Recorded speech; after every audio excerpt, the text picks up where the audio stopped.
네, 한 해 동안 우리 교회를 인도해 주신 하나님 앞에 모든 영광을 올려드립니다.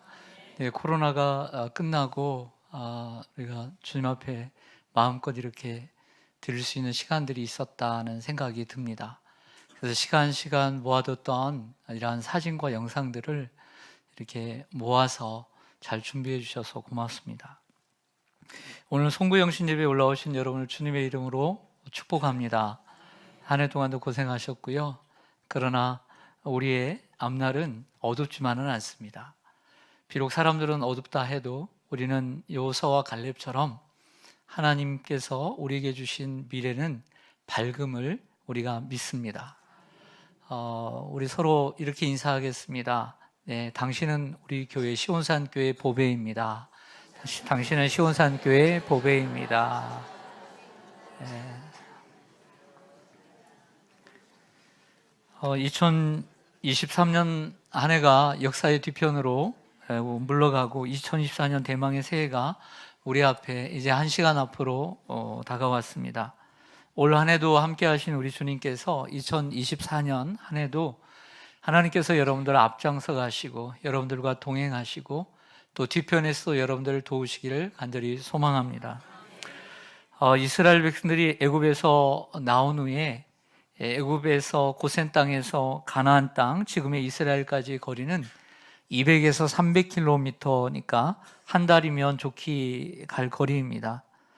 아무리 걸어간다 해도 몇 달이면 갈 거리를 40년이 걸렸다는 것은 하나님의 계획이 없이는 불가능한 일이라 하겠습니다.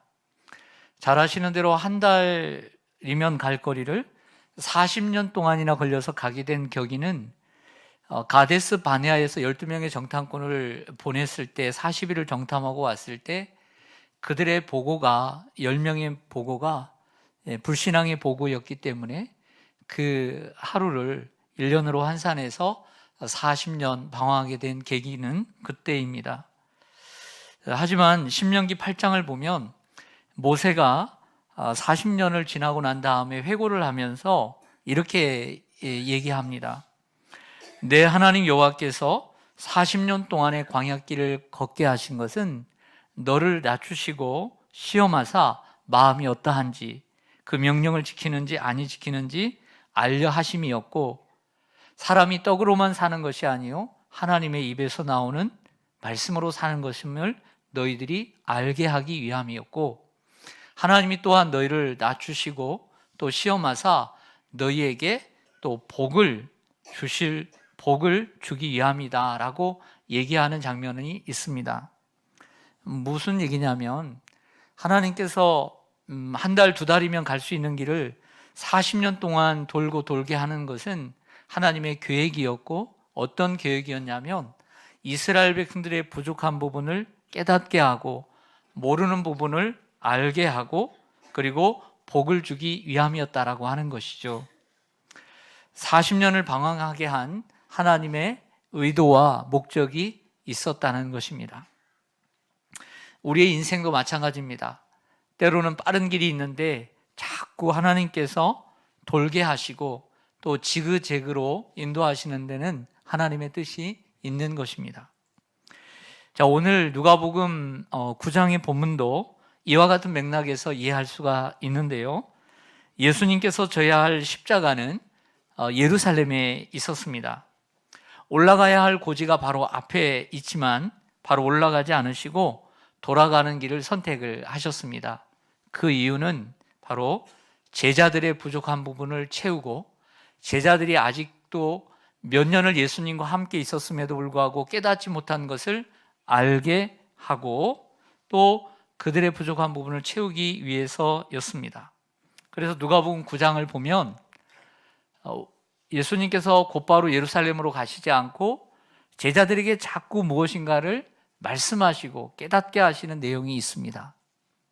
왜 오늘 본문을 선택했냐면 우리에게 새로운 1년이라는 기간도 어떻게 보면 우리가 꿈을 가지고 나아가고 소원을 성취하는 해일 수 있지만 하나님의 입장에서 또 우리의 다른 입장에서 볼 때 그 1년이라는 시간은 우리의 부족한 부분을 채워주시기 위해서 우리가 아직 주님에 대해서 깨닫지 못한 부분을 알게 하기 위해서, 그리고 우리를 낮추시고 복 주시기 위해서 주신 1년이 아닐까라는 측면에서 오늘 말씀을 준비했습니다.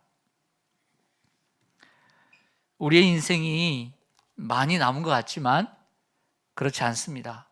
언제 하나님이 우리를 불러가실지 누가 알겠습니까? 사랑하는 여러분, 우리에게 주어진 것은 하나님의 선물입니다. 그 선물을 우리가 잘 살아야 될 줄 믿습니다. 그렇다면 누가복음 9장에서 예수님께서 제자들에게 말씀하시는 가운데 제자들에게 부족했던 부분들이 무엇이었는지 저는 오늘 전체를 한번 조망하면서 말씀을 드리려고 해요. 그래서 여러분들이 그것 가운데 나에게 부족한 것은 무엇이고 그것을 한번 생각해 보시길 바랍니다. 예수님께서 오늘 제자들에게 말씀하신 것 가운데 부족한 부분이 있어요. 그것은 믿음에서 부족함이 있었어요. 따라서 하겠습니다. 믿음에서. 예수님께서 3명의 제자들과 함께 산에 올라가셔서 영광스럽게 변화가 되었습니다. 근데 나머지 9명의 제자들이 산 밑에 있을 때 아주 더러운 귀신 들린 아들을 둔 아버지가 그 아들을 데리고 와서 예수님의 제자들에게 고쳐달라고 했지만 고치질 못했어요. 그러는 상황이 지속되는 가운데 그 다음날 예수님이 3명의 제자들과 함께 내려와서 그 아버지를 만나게 된 장면이 오늘 읽은 본문입니다. 그런데 누가복음의 저자 누가는 이러한 앞에 있는 이야기를 다 빼버리고 믿음 없는 것을 용서해달라는 아버지의 절규도 배제시켜버립니다. 그 이유는 예수님과 제자들에게 초점을 맞추기 위한 누가의 의도임을 알 수가 있죠. 누가복음 9장 41절을 보겠습니다. 누가복음 9장 41절 보시면 성경이 옆에 없으면 옆에 분들 좀 같이 보시기 바랍니다. 9장 41절 예수께서 대답하여 이르시되 믿음이 없고 패역한 세대여 내가 얼마나 너희와 함께 있으며 너희를 참으리요 내 아들을 이리로 데리고 오라 하시니. 아멘. 제자들에게 뭐라고 얘기하냐면 믿음이 없고 패역한 세대이고 내가 얼마나 너희와 함께 있으며 너희와 참으리요라고 말씀을 하십니다. 믿음이 부족하다는 책망을 듣고 예수님이 참으신 대상이 제자들임을 알 수 있지요. 예수님은 제자들과 적어도 2년 이상 함께 하셨습니다. 3년이 지나고 난 다음에 3년이 되고 십자가에 못 박혀 죽으셨죠. 그리고 오랜 시간 동안 함께 있고 말씀을 듣고 예수님이 병을 고치고 귀신을 쫓는 것을 옆에서 봤음에도 불구하고, 그리고 오늘 누가복음 9장 6절을 보면 제자들도 밖에 나가서 사람들의 병을 고쳤습니다. 그런데 예수님은 그 제자들에게 뭐라고 말하냐면 믿음이 없고 패역한 세대여 내가 너희와 얼마나 함께 있으며 너희를 참으리요 라고 말씀하시는 거죠. 제자들에게는 믿음이 부족했던 것입니다. 아직도. 그러면 제자들에게 부족한 믿음은 어떤 믿음이었을까요? 생각해 보았습니다. 오늘 똑같은 본문인 누가복음 9장 바로 앞부분을 보면 베드로가 예수님에게 주는 그리스도시요 살아계신 하나님의 아들입니다 라고 하는 100점짜리 대답을 한 내용이 같은 9장에 있습니다. 그러나 그것이 선행되어 있죠. 이미 예수님의 제자의 대표인 베드로가 옳은 대답을 했습니다. 그게 믿음이었죠. 하지만 오늘 또 믿음이 없다는 책망을 듣습니다. 앞에 있는 믿음은 고백적인 믿음인 것이죠. 예수님을 주요 그리스도요 하나님의 아들이요 오직 예수님은 하나님의 아들이시고 우리를 구원할 분입니다 라고 입술로 고백하는 믿음은 있어요. 우리에게도 그 믿음이 있는 줄 믿습니다. 하지만 이러한 귀신 들린 아들을 고치는 데 있어서 우리의 삶에 순식간에 나타나는 삶의 문제들 앞에서는 그 말씀을 또 그 능력을 또 그것을 행할 수 있는 믿음, 그 믿음은 없다는 거죠. 교회에서는 찬송을 합니다. 저도 설교를 하고 여러분도 많은 사역을 감당합니다. 고백을 합니다. 시간마다 사도신경을 고백합니다. 하지만 우리의 삶 속에서 진짜 어떤 상황에서도 예수님이 구원자이시고 우리 하나님이 구세주이시고 모든 문제를 해결하실 분이라고 하는 실천적인 믿음은 있느냐라고 하는 거죠. 제자들에게는 주님을 고백하는 믿음은 있었지만, 고백적인 믿음이 있었지만 삶의 문제를 예수님을 통해서 해결하려고 하는 실천적인 믿음은 없어 보였던 것이죠. 우리도 마찬가지 아닐까요? 예수님과 함께 오래 있었던 제자들은 자신의 믿음 없음을 고백하지 못했고 믿음을 더 원하지도 않았습니다. 도리어 심령이 가난했던 더러운 귀신 들린 아들을 둔 그 아버지가 내가 믿나이다, 내가 믿음 없음을 도와주소서라고 외쳤던 것이죠.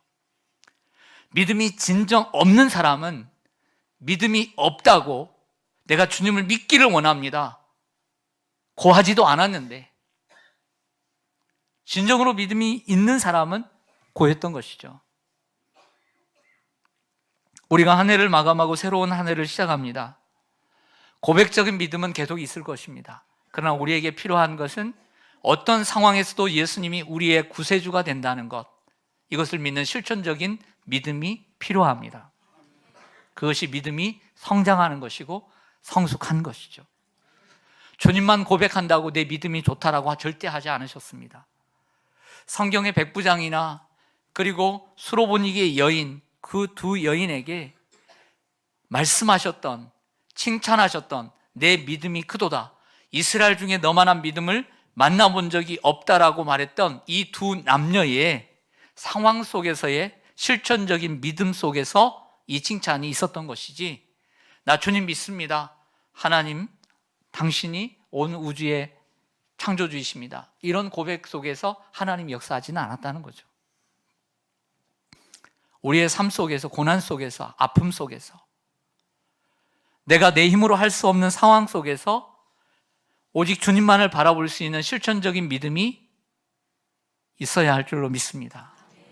새해는 여러분들에게 좋은 일만 있기를 원합니다. 이건 저의 마음이에요.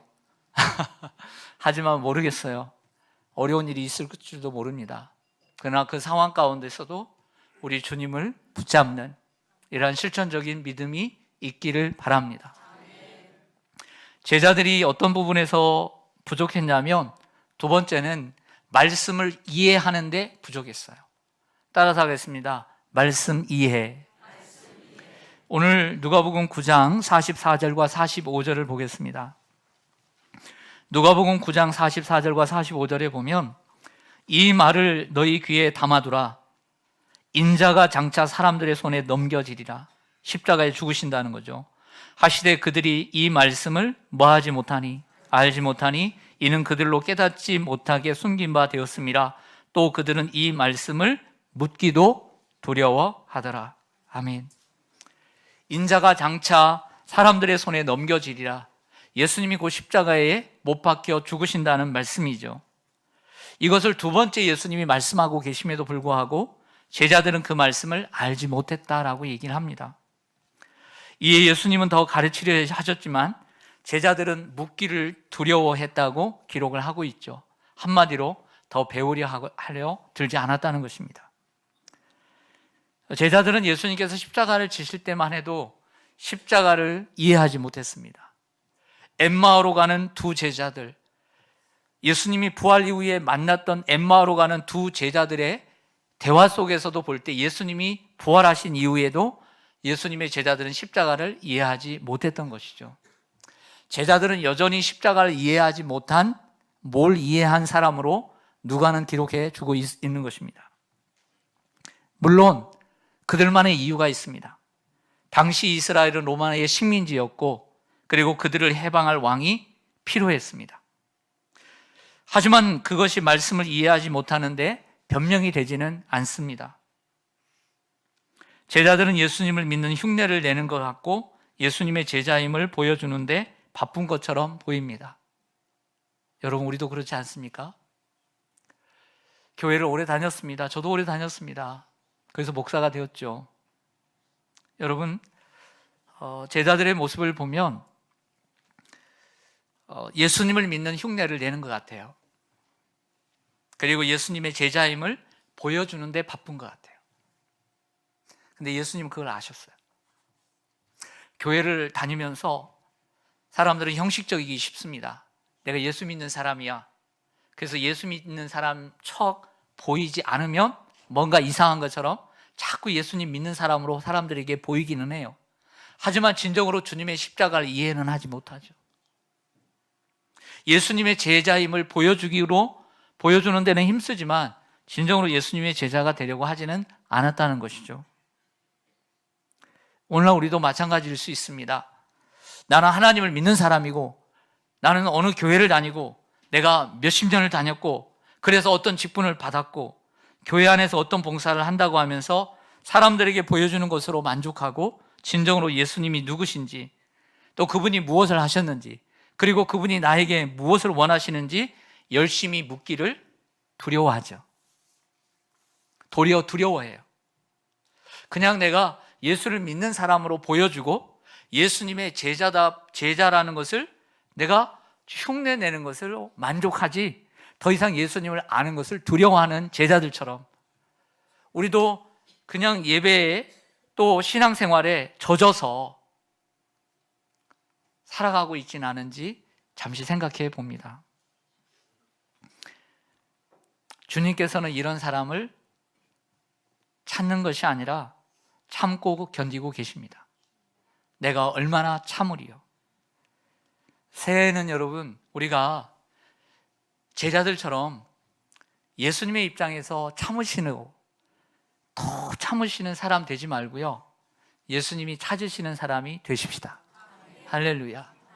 형식적으로 세월이 가면서 우리의 신앙도 좋아지겠지라는 바람으로 살아가지 말고 올 한 해 더 주님을 알기 위해서 하나님의 말씀을 더 연구하고 하나님의 말씀을 더 깊이 알아갈 수 있는 이러한 거룩한 욕심이 우리 가운데 있기를 소망합니다.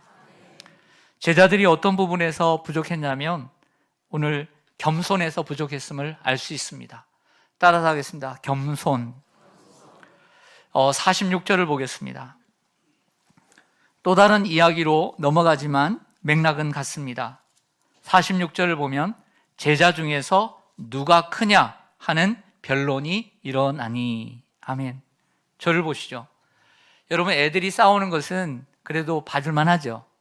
그렇죠? 근데 다 큰 어린이 싸우면 어때요?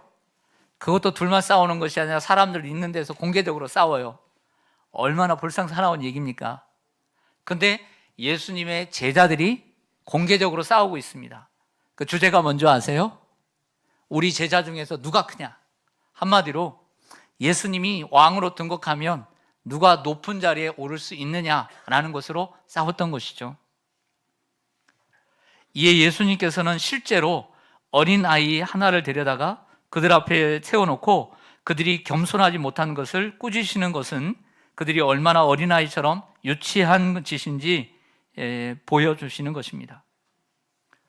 그런데 반대로 우리는 피조물이고 죄인인데 완전하신 우리 하나님의 아들이신 예수 그리스도는 자신을 비우시고 낮아지셨습니다. 그런 예수님을 따른다는 제자들이 예수님을 알지 못했던 것이죠. 높아지는데 정신이 없고 높은 자리 차지하는데 혈안이 되어 있었던 것입니다.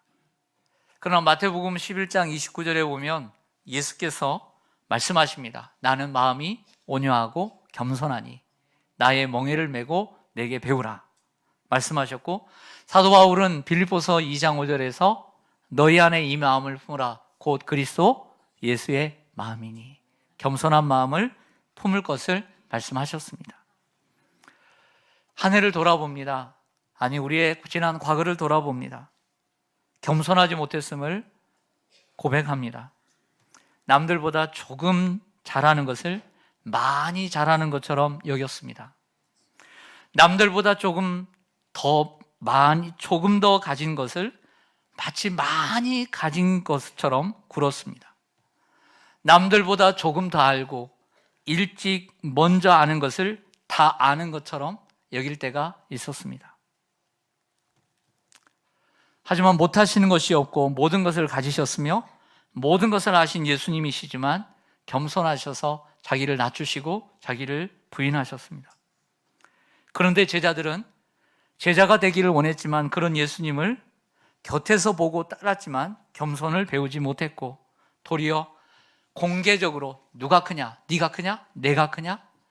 누가 높은 자리에 오를 거냐? 라는 거 가지고 싸우고 있는 제자들을 보게 됩니다. 예수님은 이런 제자들을 참고 견디셨던 거죠.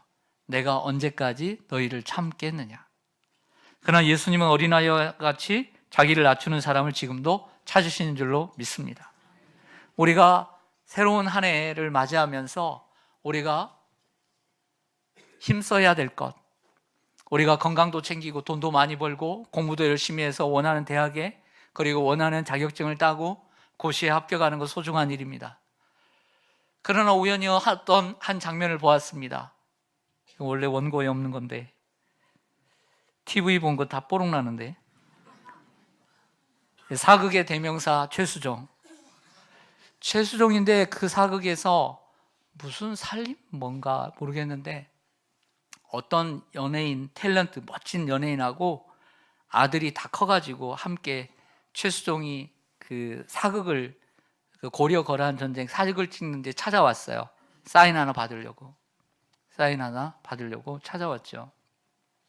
그때 한참 기다리다가 딱 보고는 그 이제 탤런트에게 인사하고 누구냐고 그랬더니 아들이에요. 사실은 친아들이 아니에요. 사랑하는 아내의 아들인 거죠. 그래서 보신 분 계세요?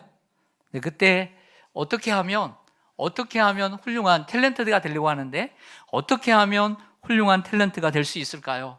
라고 조언을 구합니다. 그때 최수종이 뭐라고 얘기한 줄 아세요? 너희 아빠처럼 인성이 좋으면 돼. 여러분, 우리가 한 해를 살아가면서 더 건강해지고 더 많아지고 더 많이 배우고 더 돈을 많이 벌고 소중하죠. 하지만 우리가 더 사람이 되어가고 더 성숙해가고 더 겸손해가는 것, 이것이 우리의 삶의 소중한 목적이 되어야 합니다. 사랑하는 성도 여러분, 그런 사람들이 하나님의 나라를 세워가고 그런 사람들이 교회를 세우는 사람들인 줄 믿습니다. 이런 시온산교회 성도님들이 되시기를 주님의 이름으로 축복합니다. 제자들이 어떤 부분에서 부족했을까요? 하나만 더 하겠습니다. 사랑에서 부족했고 포용에서, 관용에서 부족했습니다. 49절에서 50절을 보겠습니다. 요한이 여짜오되 주여, 어떤 사람이 주의 이름으로 귀신을 내쫓는 것을 우리가 보고 우리와 함께 따르지 아니하므로 금하였나이다. 예수께서 이르시되 금하지 말라. 너희를 반대하지 않는 자는 너희를 위하는 자니라 하시니라. 아멘. 사도 요한이 홀로 등장하는 본문은 복음서 속에서 이곳이 유일합니다. 사도 요한은 자신의 책에서는 자신을 예수님의 사랑하는 제자라고만 표현했지만 복음서에서 사도 요한이라는 이름이 나오는 곳은 이곳입니다. 보통은 베드로가 제자들의 대표이자 대변인으로 등장하는데 오늘 본문은 요한이 등장합니다. 요한이 예수님께 뭐라고 이야기하냐면요, 어떤 사람이요? 주의 이름으로 귀신을 내쫓았어요. 근데 그것을 우리가 보고 우리와 함께 하지 않기 때문에 우리와 함께 하지 말라고, 같이 다니지 말라고 금했습니다 라고 말한 거죠. 한마디로 이런 겁니다. 내가 하는 것을 남이 하니까 난 싫어요, 이런 얘기예요. 내가 할 줄 아는 것을 남이 할 줄 몰라야 되는데 내가 할 줄 아는 것을 남이 해요. 싫어요. 요한의 이러한 모습은 유대인들의 모습 속에도 자주 드러납니다. 유대인들은 선민이라는 의식이 강했죠. 그래서 자기 백성 아닌 모든 이방인들에 대한 선민적 배타주의를 가지고 있었죠. 요한은 자기들 외에 다른 제자들을 인정하려 들지 않았고 형 야고보와 함께 예수님의 수제자라고 하는 엘리트 의식에 사로잡혀 있었습니다. 그래서 다른 복음서를 보면 야고보와 요한이 이런 얘기를 하죠. 주의 영광 중에 우리를 한 명을 주의 우편에 한 명은 주의 좌편에 앉게 해 주옵소서, 이렇게 말했던 것이죠. 이때까지만 해도 요한은 제자의 소명을 잘못 이해하고 있었던 거죠. 여러분, 예수님께서 저와 여러분을 예수님의 제자로 부르신 목적이 무엇입니까? 높은 자리에 앉히기 위해서입니까? 그렇지 않습니다. 예수님처럼 섬기는 자, 십자가를 지는 자가 되라고 하셨습니다. 53절에서 54절을 보겠습니다. 이와 똑같은 사랑의 맥락에서 53절과 54절을 보면 예수께서 예루살렘을 향하여 가시기 때문에 그들이 받아들이지 아니하는지라 제자 야고보와 요한이 이를 보고 이르되 주여 우리가 불을 명하여 하늘로부터 내려 저들을 멸하라 하기를 원하시나이까. 어쭈 자기가 불을 명하여 하늘로부터 내려오게 할 능력이 있나 보죠? 예수께서 돌아보시며 꾸짖으시고 함께 다른 마을로 가시니라. 아멘. 저를 보겠습니다. 무슨 얘기냐면 사마리아라고 하는 곳을 오늘 통과하시는데 사마리아 사람들이 예수님을 영접하지 아니했던 거예요. 그래서 야고보와 요한의 별명이 우레의 아들들입니다. 성격이 급했던 거죠. 그래서 주님, 예수님을 영접하지 않았는데 저 하늘에 불을 명해가지고 싹 살라버릴까요? 라고 했던 것이죠. 사마리아 사람들에게 불을 던지겠다는 야고보와 요한의 폭력적인 태도를 예수님은 꾸짖으십니다. 야고보와 요한은 예수님을 오해하고 있었습니다. 예수님은 로마와의 황제와 같이 힘과 폭력으로 다스리는 왕이 아니었던 거죠. 그들은 힘과 폭력으로 다스려서 왕이 되기를 원했습니다. 그러나 예수님은 힘과 폭력을 사용하지 않으셨죠. 도리어 뭘 사용하셨죠? 섬김과 죽음을 선택하셨어요. 또한 야고보와 요한은 사마리아 사람들에 대해서도 오해하고 있습니다. 같은 복음서 누가복음 10장에 보면 예루살렘에서 여리고로 내려가는 자가 강도를 만났는데 그 강도를 돌봐준 사람은 사마리아 사람이었어요. 누가복음 17장이라고 하는 장을 보면 감사절에 많이 설명하는 설교하는 10명의 나병 환자 가운데 나음을 입었을 때 오직 유일하게 예수님께 돌아와 감사했던 사람도 사마리아 사람이었죠. 여러분, 우리도 편협해서 편견을 가지고 사람들을 오해하고 관용하지 못하고 포용하지 못하고 사랑하지 못하는 실수를 범할 수 있습니다. 그래서 자꾸 그런 생각이 들 때마다 내가 속이 참 좁은 거 아닌가, 주님이 원하시는 것은 무엇일까 고민을 우리는 하게 됩니다. 후에 집사 빌립이 복음을 전할 때 사마리아 사람들이 복음을 듣고 기뻐했습니다. 언젠가 예수를 안 믿었던 사람도, 주님을 부인했던 사람도 주님이 기다리시는데, 참으시는데 우리도 참아야 될 줄로 믿습니다. 사랑하는 성도 여러분, 예수님은 제자들보다 더 포용적이고 관용적이었습니다. 왜냐하면 예수님은 사랑이셨기 때문이죠. 이 말에 할 말이 없어요. 예수님은 그들까지도 구원하러 오셨습니다.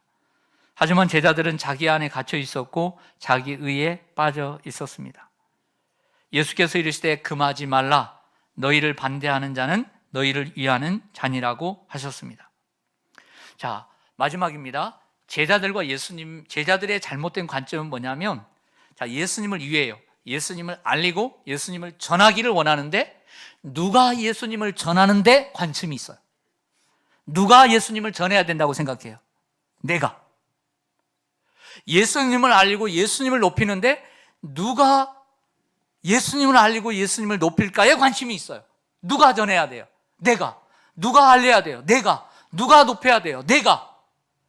그러나 진정한 복음주의자들은 내가 아니더라도 누구라도 예수의 이름이, 예수의 복음이, 예수님의 이름이 높여지면 오케이인 거예요. 할렐루야. 그러한 복음주의자의 모델은 사도 바울이에요. 빌립보서 1장 후반절에 보면 어떤 방도로든 전파되는 것은 그리스도니 내가 또 기뻐하고 기뻐하노라 하고 하셨어요. 자기들은, 제자들은 자꾸 내가 전해야 되고 내가 뭘 해야만 하고 다른 사람이 하면 안 된다라고 생각했던 거죠. 그러한 모습들을 예수님이 꾸짖으시는 모습을 보게 됩니다. 누가 전도하면 어떻습니까? 주님이 전파되면 좋은 줄로 믿습니다. 말씀을 정리하겠습니다. 오늘은 30분을 좀 늦게 시작했는데 시간이 많이 갔습니다. 한 해를 보내면서 여러분들 기도 시간에 더 여러분들이 원하는 꿈들은 기도하십시오. 그러나 그것을 주님이 우리들에게 그렇게 많이 원하시지는 않고요. 먼저는 우리의 믿음에서 부족함을 1년이라는 세월 동안 더 채워가기를 원합니다. 고백적인 믿음이 아니라 어떠한 문제와 아픔 속에서도 예수님이 나의 구원자라고 하는 실제적인 실천적인 믿음이 있기를 원합니다. 또한 여러분들에게 말씀의 이해 속에서 그리고 겸손해서 부족한 부분을 우리가 더 채워가기를 원합니다. 자꾸 높아지려 했고 자꾸 사람들이 나를 칭찬하면 좋아하려고 했고 어떻게든지 하려고 했던 내 모습들, 그러니까 예수님은 모든 것을 가지고 있었음에도 불구하고 낮아지셨습니다. 그리고 사랑에서 부족했던 제자의 모습을 돌아보면서 누구는 되고 누구는 안 되었던 우리들의 모습들, 주님을 그들도 알아야 되고 누가 높이든지 간에 주님이 높여지는 것을 기뻐하는 우리가 되시기를 주님의 이름으로 간절히 소망합니다. 아멘. 기도하겠습니다.